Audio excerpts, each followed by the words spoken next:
धाकड़ खबर, बेखौफसमा बेबाक अंदाज। धाकड़ खबर के न्यूज रूम से मैं आपके साथ हूं अकरम रईस खान। कोर्ट संबंधित खबरों का ताजा बुलेटिन लेकर आपके सामने हाजिर हो गया हूं। इधर उधर से छान कपट के 10 खबरें आपके सामने रखने जा रहा हूं। काफी महत्वपूर्ण खबरें, हमेशा कोर्ट की खबरें महत्वपूर्ण ही होती हैं, ये कहने की जरूरत नहीं है, लेकिन पत्रकार को थोड़ा अपनी लाइन लंबी करने की आदत होती है ना, तो इसलिए बोल देता है। आगे बढ़ने से पहले छोटी सी अपील है जी आपसे, अगर आपको लगता हो कि स्वतंत्र पत्रकारिता के क्षेत्र में धाकड़ खबर अपनी माड़ी सी भी, यानी कि ठाड़ी नहीं, बड़ी नहीं, छोटी सी भी भूमिका निभा रहा हो, तो आप लोग डिस्क्रिप्शन में देख लिंक के जरिए या जो डिस्प्ले पर शो होता है उस पर पेटीएम के जरिए या फोन पे के जरिए हमारी आर्थिक मदद कर सकते हैं। दुकान सजी रहेगी, आपका भी मनोरंजन करते रहेंगे, खबरों में मज़ा तो आता ही है ना जी धाकड़ खबर की, इससे तो आप इनकार कर नहीं सकते हैं। शुरुआत करते हैं पहली खबर के साथ।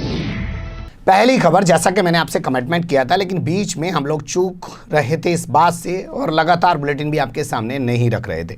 बाबरी मस्जिद तोड़ने के मामले की लखनऊ की सीबीआई अदालत में सुनवाई चल रही है। 31 अगस्त तक इस पूरे मामले में फैसला आ जाना है। सुप्रीम कोर्ट ने ऐसी डायरेक्शन दे रखी है। यहाँ के जो एक स्पेशल जज हैं मिस्टर एस.के. यादव, वो इस पूरे मामले की सुनवाई कर रहे हैं। कल क्या हुआ उनकी कोर्ट में वो थोड़ा सा देख लीजिए।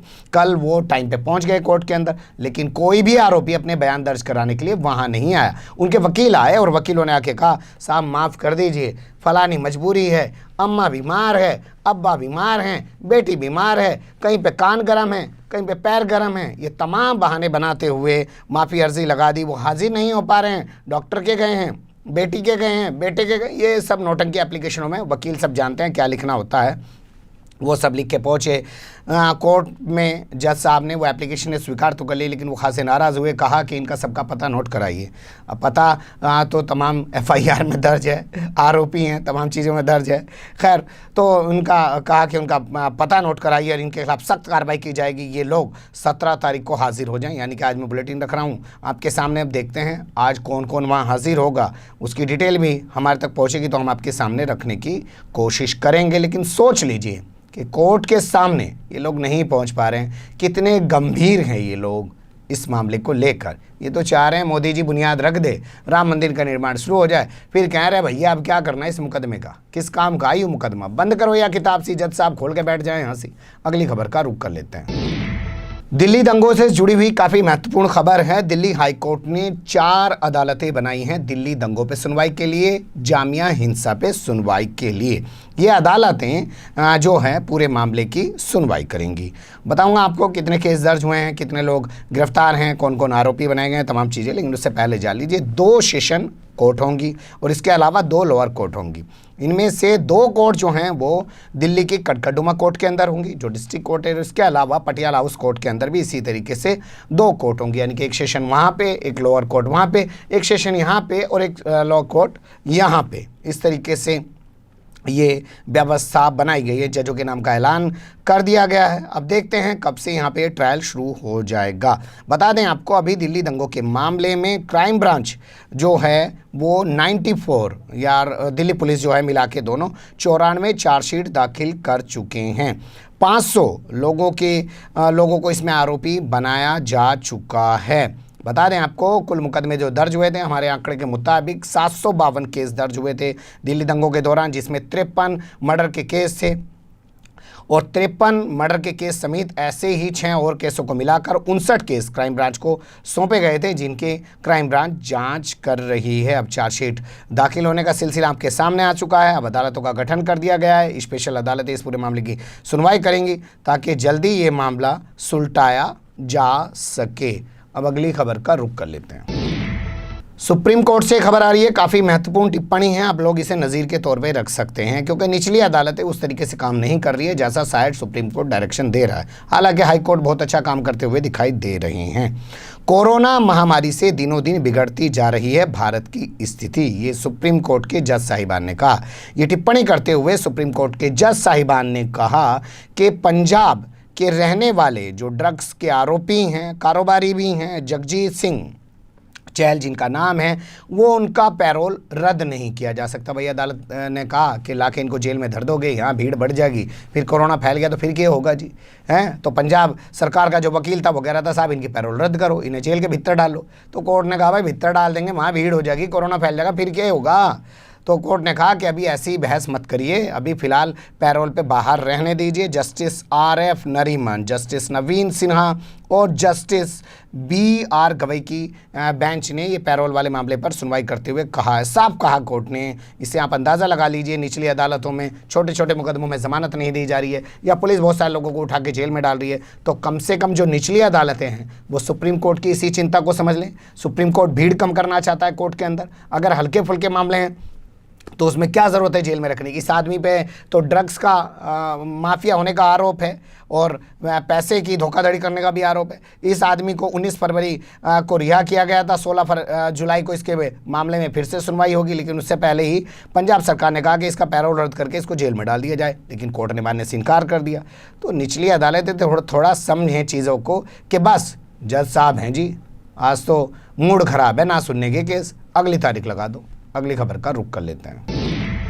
27 दिन बाद जेल से रिहा होंगे कांग्रेस के प्रदेश अध्यक्ष अजय कुमार लल्लू। बता दें आपको, 27 दिन बाद जेल से रिहा होने जा रहे हैं कांग्रेस के प्रदेश अध्यक्ष, जो उत्तर प्रदेश के प्रदेश अध्यक्ष हैं अजय कुमार लल्लू। वो विधायक भी हैं। भाई साहब, विधायक हो चाहे किसी का हो, है तो कांग्रेस का ही। और योगी जी बैठे सत्ता में भी जा 2 मिनट में FIR लिख के, चाहे विधायक हो चाहे सांसद हो। आजम खान तो सांसद है, घरवाली भी विधायक है, बेटा भी विधायक है, तीनों को एक साथ अंदर कर दिया, 1 सांसद 2 विधायक। तो यहाँ तो केला जो है ये विधायक ही है, योगी जी का राज है यो। तो लखनऊ हाई कोर्ट ने उनको जमानत दे दी है। जस्टिस AR मसूदी ने उनको ये जमानत दी है, कुछ शर्तों के साथ उनको ये जमानत दी गई है। बता दें आपको, 20 मई को आगरा में प्रोटेस्ट करने का उन पर आरोप लगा था। अवैध रूप से धरना प्रदर्शन कर रहे जी, क्योंकि लॉकडाउन है, अवैध रूप से प्रदर्शन कर रहे। उस मामले में उनको गिरफ्तार किया गया, शाम को ही वो जमानत पर रिहा हो गए।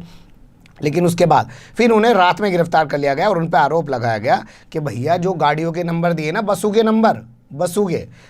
जो नंबर दिए वह नंबर गलत है, वहाँ तो बाइक वालों के नंबर है, 3 व्हीलर वालों के नंबर है, तो फर्जीवाड़ा कर रहे हैं। उस मामले में मुकदमा दर्ज करके इनको जेल में डाल दिया गया। यहाँ कोर्ट ने भी इस बात को माना। कोर्ट ने कहा एक राजनीतिक पार्टी कैसे कह सकती है कि हम बसें उपलब्ध करा रहे हैं जबकि सरकार बेहतर काम कर रही है। सरकार ने लोगों से मदद मांगी है, लेकिन किसी से ये तो नहीं कहा कि बसें दे दो, तो बस देने वाली क्या बात थी। ये तमाम चीज़ें कही हैं, लेकिन आखिरकार इनको ज़मानत दे दी है। अब ये 27 दिन के बाद जेल से रिहा होने वाले हैं। अगली खबर का रुख कर लेते हैं। सुप्रीम कोर्ट ने भी गुजरात के बीजेपी विधायक को नहीं दी कोई राहत। अब क्या करें, भोपू मीडिया के दलाल चाटुकार दंगाई पत्रकारों की तो हालत ये होगी है। श्रीदेवी मर जाए तो फुल टाइम उसका दिखाते हैं, सुशांत सिंह राजपूत मर जाए तो फुल टाइम उसका दिखाते हैं। अब ये चाइना और जो है भारत का चल गया, फुल टाइम इसमें दिखा रहे हैं। हालांकि उस तरीके से नहीं चीख रहे हैं जैसे पाकिस्तान वाले मामले में चीखते हैं, घर में घुस के मारेंगे चीमा, छोड़ेंगे नहीं चीमा। भारत पूछता है, ऐसे कूदता है वो एंकर एक टीवी चैनल का, जैसे उसके नीचे करंट लगा रखा हो उसके प्रोड्यूसर ने, वो बटन दबा देता और ये उछलने लगता। अरे आराम से बैठ के बात कर भैया, क्या पत्रकारिता कर रहा है या बाजार में मदारी पना दिखा रहा है। द्वारका सीट से जुड़ा हुआ मामला है। द्वारका सीट से बीजेपी के विधायक चुने गए थे 2017 में प्रभुभा मानेक। उनको हाई कोर्ट ने गलत हलफनामा देने पर, गलत जानकारियां देने पर उनकी सदस्यता को रद्द कर दिया गया। उस फैसले को चुनौती देते हुए वो पहुंचे थे सुप्रीम कोर्ट। हाई कोर्ट ने अप्रैल 2018 में उनकी इस सदस्यता को रद्द किया था। अब जून 2020 में सुप्रीम कोर्ट ने भी कहा, 2020 में सुप्रीम कोर्ट ने भी कहा है कि हम कोई इसमें राहत नहीं दे सकते, यानी कि उसकी सदस्यता रद्द है। अब इस सीट पे चुनाव होगा, देखते हैं क्या होगा। लेकिन इस फैसले का असर राज्यसभा चुनाव पर पड़ने जा रहा है। राज्यसभा चुनाव से पहले बीजेपी के लिए बड़े झटके के तौर पे देखा जा रहा है। इसी तरीके से यहाँ के जो शिक्षा मंत्री और कानून मंत्री हैं भूपेंद्र सिंह चुड़ासमा, हाईकोर्ट ने उसकी भी सदस्यता को रद्द कर दिया। वो भी अपनी सदस्यता रद्द किए जाने को चैलेंज करने के लिए सुप्रीम कोर्ट पहुँच चुका है। अब देखते हैं सुप्रीम कोर्ट उसके मामले में भी क्या ऐसा ही फैसला देगा। लेकिन फिर मैं कहूँगा कि हाल फिलहाल में जो राज्यसभा चुनाव चल रहा है, 3 सीटों पर वहाँ पर 4 सीटों पर गुजरात के अंदर, और उसमें जो खरीद फरोख्त के आरोप लग रहे हैं, बीजेपी रिज़ाइन करवा रही है कांग्रेस के विधायकों से, तो ऐसे में इस विधायक की सदस्यता रद्द होना ये उसके लिए बड़ा झटका हो सकता है। मनोरोगियों को क्यों नहीं रखा गया है बीमा के दायरे में, काफ़ी महत्वपूर्ण खबर है, सुप्रीम कोर्ट से हमारे पास आ रही है। सुप्रीम कोर्ट ने केंद्र सरकार और IRDA, insurance regulatory development authority, ईडा हिंदी में कहे, को नोटिस जारी करके इस मामले में जवाब तलब किया है। पूछा है कि जो मेंटल केयर का मामला है उसको हेल्थ इंश्योरेंस में क्यों शामिल नहीं किया गया है। बता दें आपको, एक वकील साहब हैं, उन्होंने कहा है कि मेंटल केयर को हेल्थ इंश्योरेंस में शामिल न किया जाना समता मूलक अधिकारों का उल्लंघन है और भेदभाव न करने वाले संबंधी कानूनों का भी प्रावधानों का भी उल्लंघन है, ये उन्होंने आरोप लगाया। पिटिशनर एडवोकेट का साफ कहना है, जिनका नाम गौरव कुमार बंसल है, उन्होंने कहा कि मेंटल हेल्थ एक्ट 2017 में बना, जिसकी धारा 21/4 ये कहती है कि इनको बीमे का फ़ायदा मिलना चाहिए, बीमा पॉलिसी में मेंटल हेल्थ को शामिल किया जाना चाहिए। लेकिन ना तो एडा कुछ कर रही है, ना इंश्योरेंस कंपनियां कुछ कर रही हैं। ये लाल फीताशाही की वजह से ऐसा हो रहा है। सुप्रीम कोर्ट ने मामले को गंभीरता से लेकर नोटिस जारी कर दिया है।